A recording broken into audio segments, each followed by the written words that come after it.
ನಿಜವಾಗ್ಲೂ ನಮ್ಮ ದೇಶದ ಕಾಡು ಪ್ರಾಣಿಗಳ ಸಂಖ್ಯೆ ಕ್ಷೀಣಿಸ್ತಾ ಇರೋದ ಸಂದರ್ಭದಲ್ಲಿ ನಮ್ಮ ರಾಜ್ಯದಲ್ಲಿ 5 ಹುಲಿಗಳ ಒಂದು ಮರಣ ಆಗಿರ್ತಕ್ಕಂಥದ್ದು ನಿಜವಾಗ್ಲೂ ಸರ್ಕಾರ ಇದರ ಬಗ್ಗೆ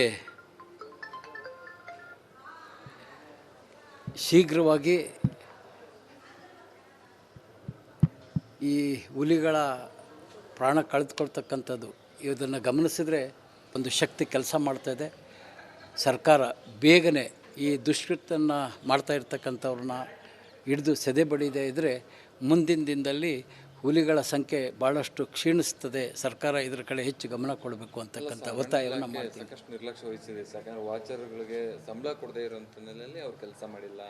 ಇದರಿಂದ ಈ ಥರ ನೋಡಿ, ಇವತ್ತು ಈ ಸರ್ಕಾರದಲ್ಲಿ ಬರೀ ವಾಚರಿಗೆ ಸಂಬಳ ಕೊಟ್ಟಿಲ್ಲ ಅಂತಲ್ಲ, ಇವತ್ತು ಭದ್ರಾ ಅಚ್ಚುಕಟ್ಟು ಪ್ರದೇಶದ ಏರಿಯಾ ನಾವು ಇವತ್ತು ನೀರು ಗಂಟೆಗಳಿಗೆ 7 ತಿಂಗಳು 8 ತಿಂಗಳು ಸಂಬಳ ಕೊಡೋದಿಲ್ಲ. ಅಷ್ಟೇ ಅಲ್ಲ, ಯಾಕೆ ವಿಧಾನಸೌಧದಲ್ಲಿ ವಿಧಾನ ಪರಿಷತ್ನಲ್ಲಿ ಕೆಲಸ ಮಾಡ್ತಾ ಇರ್ತಕ್ಕಂಥವ್ರಿಗೆ ಕಳೆದ 2 ತಿಂಗಳಿಂದ 4 ತಿಂಗಳು ಸಂಬಳ ಕೊಟ್ಟಿರಲಿಲ್ಲ. ಹಾಗಾಗಿ ಈ ಸರ್ಕಾರ ಆರ್ಥಿಕವಾಗಿ ನಮ್ಮ ರಾಜ್ಯವನ್ನು ದಿವಾಳಿ ತಂದಿದೆ. ಆದರೆ ಇವತ್ತು ಸರ್ಕಾರ ಎಚ್ಚೆತ್ತುಕೊಳ್ಬೇಕು. ಅತಿ ಮುಖ್ಯವಾಗಿ ಈ ವಾರ್ಡ್ಗಳು ಮುಖ್ಯವಾದಂಥ ಸೇವೆ ಮಾಡ್ತಕ್ಕಂಥ ಸಂಬಳ ಯಾವುದೇ ಕಾರಣಕ್ಕೂ ನಿಲ್ಲಿಸ್ಕೋಬಾರ್ದು ಅಂತಕ್ಕಂಥದ್ದು ಸರ್ಕಾರಕ್ಕೆ ಅರ್ಥ ಆಗಬೇಕು. ಸಿದ್ದರಾಮಯ್ಯನವ್ರಿಗೆ ಏನಾಗಿದೆ ಅನ್ನೋ ಗೊತ್ತಾಗ್ತಾ ಇಲ್ಲ. ನನಗನ್ನಿಸ್ತಾ ಇದೆ ಅವ್ರ ಪಕ್ಷದ ಒಳಜಗಳದಿಂದಾಗಿ ಅಥವಾ ನವಂಬರ್ಗೆ ಮುಖ್ಯಮಂತ್ರಿ ಸ್ಥಾನವನ್ನು ಬಿಟ್ಕೊಡ್ಬೇಕಲ್ಲ ಅಂಥೇಳಿ ಇವತ್ತು ಅವರ ರೀತಿ ನೀತಿಯನ್ನು ನೋಡಿದರೆ ಅವರು ಆಡಳಿತ ಅವ್ರ ಕೈ ತಪ್ಪಿದೆ. ಸಚಿವರುಗಳು ಕೂಡ ಅವರ ಇಲಾಖೆಯಲ್ಲಿ ತಿಳಿದಾಗೆ ಭ್ರಷ್ಟಾಚಾರ ಮಾಡ್ತಾ ಇರ್ತಕ್ಕಂಥದ್ದು ನೋಡಿದ್ವಿ. ಇದನ್ನು ನಾನು ಹೇಳೋದಲ್ಲ, ಕಾಂಗ್ರೆಸ್ ಬಹುತೇಕ ಶಾಸಕರು ಇವತ್ತು ಧ್ವನಿ ಅವ್ರದ್ದು ಬರ್ತಾ ಇರ್ತಕ್ಕಂಥದ್ದೇ ಗೊತ್ತಾಗ್ತಾ ಇದೆ. ಚನ್ನಗಿರಿ ಕಾಂಗ್ರೆಸ್ ಶಾಸಕರು ಒಂದು ಆರೋಪ ಮಾಡಿದ್ದಾರೆ ಸರ್. ಹೌದು, ಹೊಂದಾಣಿಕೆ ರಾಜಕಾರಣ ಮಾಡಿದ್ದಾರೆ. MP ರೇಣುಕಾಚಾರ್ಯ ಕೋಟಿ ಹಣ ಪಡೆದಿದ್ದಾರೆ, MP ಎಲೆಕ್ಷನ್ನಾಗೆ ಪಡೆದಿದ್ದಾರೆ ಅಂತ ಹೇಳಿ ಅವರೇ ಫಿಕ್ಸಿಂಗ್ ಮಾಡ್ಕೊಂಡು ಅಲ್ಲ, ನಾನು ಈಗ ಲೋಕಸಭೆ ಚುನಾವಣೆ ಮುಗಿದು 1 ವರ್ಷ ಆಗಿದೆ. ಚುನಾವಣೆ ಫಲಿತಾಂಶ ಬಂದ ಮಾರನೇ ದಿನದಿಂದ ನಾನು ಕೂಡ ಹೇಳ್ತಾ ಇದ್ದೀನಿ, ನಮ್ಮ ದಾವಣಗೆರೆ ಲೋಕಸಭಾ ಕ್ಷೇತ್ರದಲ್ಲಿ ನಮ್ಮ ಪಕ್ಷದವರಿಂದನೇ ಅನ್ಯಾಯ ಆಗಿದೆ ಅಂಥೇಳಿ ಕೂಗ್ತಾ ಇದ್ದೀವಿ. ಕೇಂದ್ರದ ವರಿಷ್ಠರಿಗೆ ನಾವು ವಿಚಾರವನ್ನು ಮುಟ್ಟಿಸಿದ್ದೀವಿ, ರಾಜ್ಯ ನಾಯಕರಿಗೆ ತಿಳಿಸಿದ್ದೀವಿ. ಯಾರೂ ಕೂಡ ಇನ್ನೂ ಕೂಡ ಏನೇ ಕ್ರಮ ಕೈಗೊಂಡಿಲ್ಲ. ಇವತ್ತು ನಮಗೆ ನಮ್ಮ ಕೂಗಿಗೆ ಒಂದು ಶಕ್ತಿ ಬಂದಿದೆ. ಒಬ್ಬ ಕಾಂಗ್ರೆಸ್ ಶಾಸಕ ಈ ವಿಚಾರವನ್ನು ಹೇಳಿದ್ದಾನೆ. ಅದರ ಜೊತೆಗೆ ಸಾಕ್ಷಿ ಸಮೇತ ಇದೆ.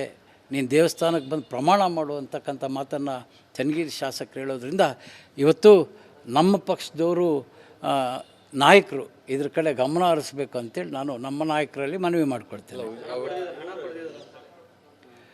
ಸ್ವಾಮಿ, ಹಣ ಪಡೆದಿದ್ದಾರೆ, ಕೊಟ್ಟಿರೋ ಜಾಗನೂ ಗೊತ್ತು ಅಲ್ಲ ಸ್ವಾಮಿ. ಒಬ್ಬ ಕಾಂಗ್ರೆಸ್ ಶಾಸಕರು ನಮ್ಮ ಪಕ್ಷದಿಂದಲೇ ಹಣ ಕೊಟ್ಟಿದ್ದೀವಿ ಅಂತ ಅವರೇ ಹೇಳ್ಬೇಕಾದ್ರೆ ನನ್ನನ್ನು ಕೇಳೋ ಅವಶ್ಯಕತೆನೇ ಬೀಳಲ್ಲ. ನಾವು ಹೇಳ್ತಾ ಇದ್ವಿ, ನಮಗೆ ಅವ್ರು ಸಾಕ್ಷಿ ಕೊಟ್ಟಿದ್ದಾರೆ, ನಾವು ಕೊಟ್ಟಿದ್ದೀವಿ ಅಂತೇಳಿ. ಹೈಕಮಾಂಡ್ಗೆ ಗಮನಕ್ಕೆ ತಂದಿದ್ದೀವಿ, ನಮ್ಮ ಕೆಲಸ ನಾವು ಮಾಡಿದ್ದೀವಿ. ಹೈಕಮಾಂಡ್ ಏನು ತೀರ್ಮಾನ ತಗೊಳ್ತಾರೋ ಕಾದು ನೋಡಬೇಕು. ಹೌದು, ವರ್ಷಗಳಿಂದ ಮಾಡ್ತಾಯಿದ್ದೀನಿ. ಇಲ್ಲ, ರಾಜ್ಯ ನಾಯಕರು ಶಾಮೀಲಿದ್ದಾರೆ ಅಂತ ಹೇಳಿಲ್ಲ. ಅವರು ಕೂಡ ಗಮನಿಸ್ತಾ ಇದ್ದಾರೆ. ಅವರು ಕೇಂದ್ರದ ನಾಯಕರಿಗೆ ವಿಷಯವನ್ನು ಮುಟ್ಟಿಸಿದ್ದಾರೆ. ನೋಡಬೇಕು ಕೇಂದ್ರ ನಾಯಕರು ಏನು ತೀರ್ಮಾನ ತಗೊಳ್ತಾರೆ. ಏನಂದ್ರಿ? ಯಾರ್ಯಾರು ಏನೇನು ಮಾಡಿದ್ದಾರೆ ಅಂತ ಹೇಳಿದ್ದೀವಿ. ಉಚ್ಚಾಟನೆ ಮಾಡೋದು ಬಿಟ್ಟಿದ್ದು ಕೇಂದ್ರ ನಾಯಕರಿಗೆ ಬಿಟ್ಟಿದ್ದು. ಸರ್, ಭದ್ರಾ ಬಲದಂಡದ ವಿಚಾರವಾಗಿ ನಿಮ್ಮ BJP ಸರ್ಕಾರ ಅವಧಿಯಲ್ಲಿ ಅದು ಆಗಿರೋದು ಅಂತೇಳಿ ನಾಳೆ ಕಾಂಗ್ರೆಸ್ನವರು ನಿಮ್ಮ ದಾವಣಗೆರೆ BJP ಕಚೇರಿಗೆ ಮುತ್ತಿಗೆ ಹಾಕ್ತಿದ್ದಾರೆ. ನೋಡಿ, ಇವತ್ತು 20ರಲ್ಲಿ ಭಾರತೀಯ ಜನತಾ ಪಕ್ಷ ಸರ್ಕಾರ ಇದ್ದಂಥ ಸಂದರ್ಭದಲ್ಲಿ ಇದಕ್ಕೆ ಅನುಮೋದನೆಯನ್ನು ಕೊಟ್ಟಿದ್ದು. ಆದರೆ ಆ ಸಂದರ್ಭದಲ್ಲಿ ನೀರನ್ನು ಹಿನ್ನೀರಿನಿಂದ ಲಿಫ್ಟ್ ಮಾಡಬೇಕು, ಇಲ್ಲ ನದಿ ಪಾತ್ರದಿಂದ ಲಿಫ್ಟ್ ಮಾಡಬೇಕು ಅಂಥೇಳಿ ಅವ್ರ ಯೋಜನೆ. ಈ ಸರ್ಕಾರ ಹಿನ್ನೀರಿನಿಂದ ಲಿಫ್ಟ್ ಮಾಡಲಿಕ್ಕೆ ಖರ್ಚು ಜಾಸ್ತಿ ಆಗುತ್ತೆ, ನದಿ ಪಾತ್ರದಿಂದ ಲಿಫ್ಟ್ ಮಾಡಿದರೆ ಖರ್ಚು ಜಾಸ್ತಿ ಆಗುತ್ತೆ ಅನ್ನೋ ನೆಪ ಒಡ್ಡಿ ಇವರು ಏನು ಬಲದಂಡೆ ನಾಲೆ ಮೂಲಕ ಸುಲಭವಾಗಿ ತಗೊಂಡು ಹೋಗ್ತಕ್ಕಂಥದ್ದು ಕೈ ಹಾಕಿರ್ತಕ್ಕಂಥದ್ದು ಈ ಕಾಂಗ್ರೆಸ್ ಸರ್ಕಾರ. ಈ ಬಲದಂಡೆ ನಾಲೆಯನ್ನು ತೆಗೆದುಕೊಂಡು ಹೋಗ್ಬೇಕಂತೇಳಿ ಭಾರತೀಯ ಜನತಾ ಪಕ್ಷದ ಸರ್ಕಾರದಲ್ಲಿ ಎಲ್ಲೂ ಹೇಳಿಲ್ಲ. ಇವತ್ತು ಅವ್ರಿಗೆ ಭದ್ರಾ ಜಲಾಶಯದ ಬಗ್ಗೆ ಸ್ವಲ್ಪನೂ ಮಾಹಿತಿ ಇಲ್ಲ. 2022ರಲ್ಲಿ ಆಗಿದೆ ಅಂದರೆ ಬಿ ಜೆ ಪಿ ಸರ್ಕಾರ ಮಾಡಿದೆ. ಬಿ ಜೆ ಪಿ ಸರ್ಕಾರದಲ್ಲಿ ಏನಾಗಿತ್ತು ಅಂತಕ್ಕಂಥದ್ದು ಅವ್ರಿಗೆ ಗೊತ್ತಿಲ್ಲ. ನಿಜವಾಗ್ಲೂ ನಮ್ಮ ದೇಶದ ಕಾಡು ಪ್ರಾಣಿಗಳ ಸಂಖ್ಯೆ ಕ್ಷೀಣಿಸ್ತಾ ಇರೋದ ಸಂದರ್ಭದಲ್ಲಿ ನಮ್ಮ ರಾಜ್ಯದಲ್ಲಿ 5 ಹುಲಿಗಳ ಒಂದು ಮರಣ ಆಗಿರ್ತಕ್ಕಂಥದ್ದು ನಿಜವಾಗ್ಲೂ ಸರ್ಕಾರ ಇದರ ಬಗ್ಗೆ ಶೀಘ್ರವಾಗಿ ಈ ಹುಲಿಗಳ ಪ್ರಾಣ ಕಳೆದುಕೊಳ್ತಕ್ಕಂಥದ್ದು ಇದನ್ನು ಗಮನಿಸಿದರೆ ಒಂದು ಶಕ್ತಿ ಕೆಲಸ ಮಾಡ್ತಾಯಿದೆ. ಸರ್ಕಾರ ಬೇಗನೆ ಈ ದುಷ್ಕೃತ್ಯವನ್ನು ಮಾಡ್ತಾ ಇರ್ತಕ್ಕಂಥವ್ರನ್ನ ಹಿಡಿದು ಸೆದೆ ಬಡಿದೇ ಇದ್ದರೆ ಮುಂದಿನ ದಿನದಲ್ಲಿ ಹುಲಿಗಳ ಸಂಖ್ಯೆ ಭಾಳಷ್ಟು ಕ್ಷೀಣಿಸ್ತದೆ. ಸರ್ಕಾರ ಇದರ ಕಡೆ ಹೆಚ್ಚು ಗಮನ ಕೊಡಬೇಕು ಅಂತಕ್ಕಂಥ ಒತ್ತಾಯವನ್ನು ಮಾಡ್ತೀವಿ. ಸಾಕಷ್ಟು ನಿರ್ಲಕ್ಷ್ಯ ವಹಿಸಿದೆ. ಯಾಕಂದ್ರೆ ವಾಚರ್ಗಳಿಗೆ ಸಂಬಳ ಕೊಡದೇ ಇರೋಂಥ ನೆಲೆಯಲ್ಲಿ ಅವ್ರು ಕೆಲಸ ಮಾಡಿಲ್ಲ. ಇದರಿಂದ ಈ ಥರ ನೋಡಿ, ಆಗ್ತಾ ಇದಾವ. ಇವತ್ತು ಈ ಸರ್ಕಾರದಲ್ಲಿ ಬರೀ ವಾಚರಿಗೆ ಸಂಬಳ ಕೊಟ್ಟಿಲ್ಲ ಅಂತಲ್ಲ, ಇವತ್ತು ಭದ್ರಾ ಅಚ್ಚುಕಟ್ಟು ಪ್ರದೇಶದ ಏರಿಯಾ ನಾವು ಇವತ್ತು ನೀರು ಗಂಟೆಗಳಿಗೆ 7 ತಿಂಗಳು 8 ತಿಂಗಳು ಸಂಬಳ ಕೊಡೋದಿಲ್ಲ. ಅಷ್ಟೇ ಅಲ್ಲ, ಯಾಕೆ ವಿಧಾನಸೌಧದಲ್ಲಿ ವಿಧಾನ ಪರಿಷತ್ನಲ್ಲಿ ಕೆಲಸ ಮಾಡ್ತಾ ಇರ್ತಕ್ಕಂಥವ್ರಿಗೆ ಕಳೆದ 2 ತಿಂಗಳಿಂದ 4 ತಿಂಗಳು ಸಂಬಳ ಕೊಟ್ಟಿರಲಿಲ್ಲ. ಹಾಗಾಗಿ ಈ ಸರ್ಕಾರ ಆರ್ಥಿಕವಾಗಿ ನಮ್ಮ ರಾಜ್ಯವನ್ನು ದಿವಾಳಿ ತಂದಿದೆ. ಆದರೆ ಇವತ್ತು ಸರ್ಕಾರ ಎಚ್ಚೆತ್ತುಕೊಳ್ಬೇಕು. ಅತಿ ಮುಖ್ಯವಾಗಿ ಈ ವಾರ್ಡ್ಗಳು ಮುಖ್ಯವಾದಂಥ ಸೇವೆ ಮಾಡ್ತಕ್ಕಂಥ ಸಂಬಳ ಯಾವುದೇ ಕಾರಣಕ್ಕೂ ನಿಲ್ಲಿಸ್ಕೋಬಾರ್ದು ಅಂತಕ್ಕಂಥದ್ದು ಸರ್ಕಾರಕ್ಕೆ ಅರ್ಥ ಆಗಬೇಕು.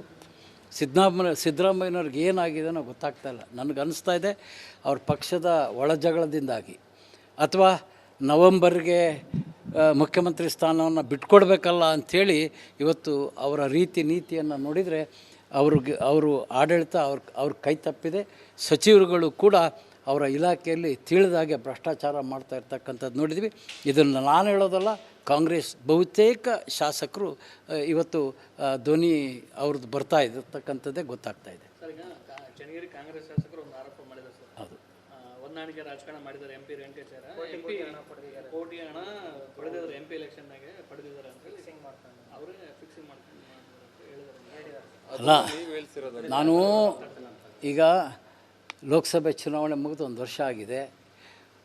ಚುನಾವಣೆ ಫಲಿತಾಂಶ ಬಂದ ಮಾರನೇ ದಿನದಿಂದ ನಾನು ಕೂಡ ಹೇಳ್ತಾ ಇದ್ದೀನಿ, ನಮ್ಮ ದಾವಣಗೆರೆ ಲೋಕಸಭಾ ಕ್ಷೇತ್ರದಲ್ಲಿ ನಮ್ಮ ಪಕ್ಷದವರಿಂದನೇ ಅನ್ಯಾಯ ಆಗಿದೆ ಅಂಥೇಳಿ ಕೂಗ್ತಾ ಇದ್ದೀವಿ.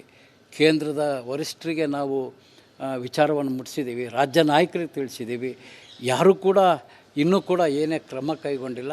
ಇವತ್ತು ನಮಗೆ ನಮ್ಮ ಕೂಗಿಗೆ ಒಂದು ಶಕ್ತಿ ಬಂದಿದೆ.